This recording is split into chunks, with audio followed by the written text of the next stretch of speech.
नमस्कार दोस्तों। आज की कहानी हम फिर से शुरू करते हैं। सबसे पहले तो अगर आपको कहानी अच्छी लग जाए तो कहानी के लिए लाइक का बटन ज़रूर दबाएं।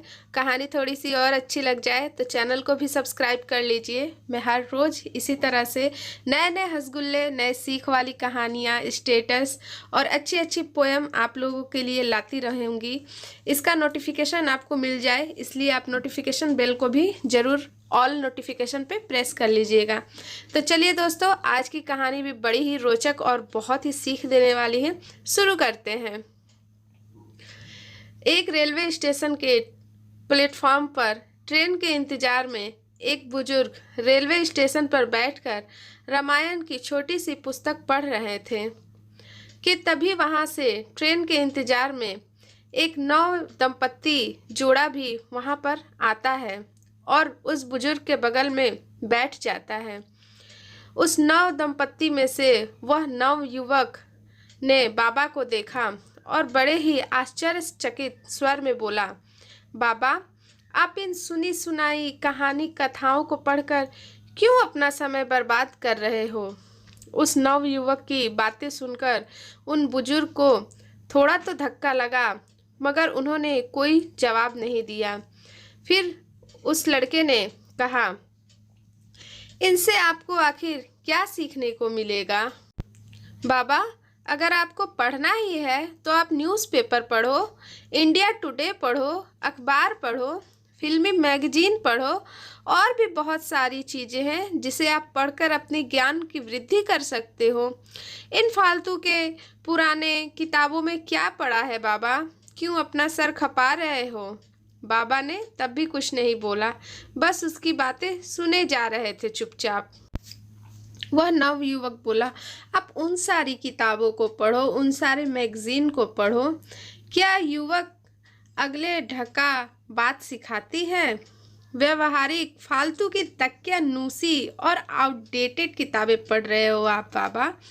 इतने में अचानक से प्लेटफॉर्म पर ट्रेन चली आती है तो बाबा पिछले गेट से ट्रेन में चढ़ जाते हैं। ट्रेन के चलने के ही थोड़ी देर के ही बाद युवक बड़े ही बेचैनी से चीखने चिल्लाने लगता है।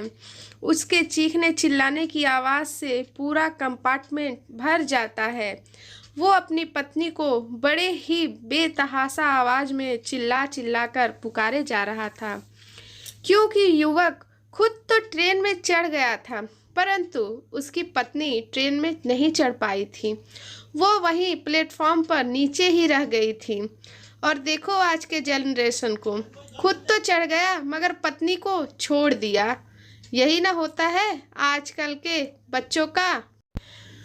तभी वह बाबा, वही बाबा जिनको तब से वो नवयुवक स्टेशन के प्लेटफॉर्म पर बैठकर बड़ी बड़ी बातें सिखा रहा था कि बाबा आप ये पढ़ो वो पढ़ो, वही बाबा आते हैं उस नवयुवक के पास और कहते हैं, बेटा तुमने तो मुझे कहा था कि इंडिया टुडे पढ़ो, अखबार व अन्य सैकड़ों पुस्तकों को पढ़ने की बजाय अगर आप रामायण पढ़ी होती तो तुम्हें यह ज्ञात होता बेटा कि राम सखा तब नाव मंगाई, प्रिया चढ़ाई चढ़े रघुराई।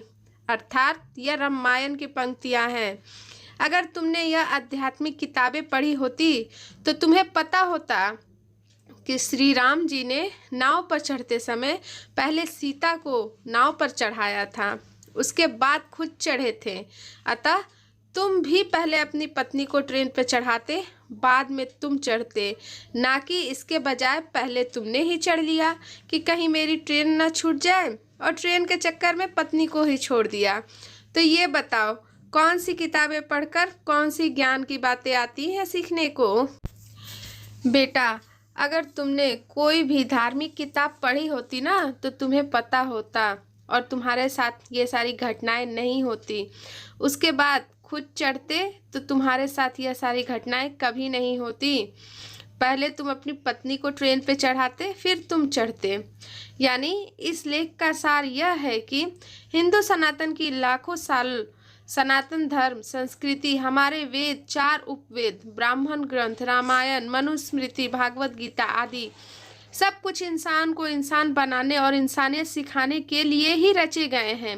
ये सारे बेकार की या फालतू किताबें नहीं हैं, ये सारे हमारे ग्रंथ हैं। इनका मान सम्मान करना चाहिए। इनसे हमें एक दो चीज़ें नहीं, ये हमारे जीवन भर की पूंजी होती है, जीवन भर की जीने की कला सिखा सकते हैं। जो बात हमारे धर्म ग्रंथ वो सनातन धर्म सिखाता है ना, वो सारी ये अखबार और इंडिया टुडे वगैरह वगैरह मैगजीन की किताबें या लेख हमें नहीं सिखा पाते।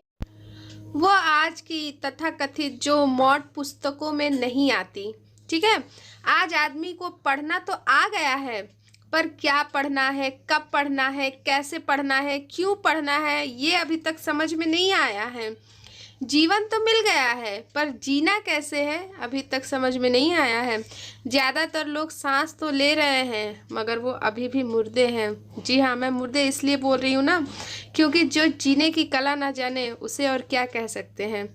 तो चलिए, आप लोग बताइएगा कि आप लोगों को कहानी कैसी लगी। अगर अच्छी लग गई हो, थोड़ी सी सीखने वाली लग गई है, तो कृपया करके चैनल को सब्सक्राइब कर लीजिए और स्टोरी को भी लाइक कर लीजिए। तो मिलते हैं नए वीडियो नई कहानी में, तब तक के लिए आप सभी का बहुत धन्यवाद।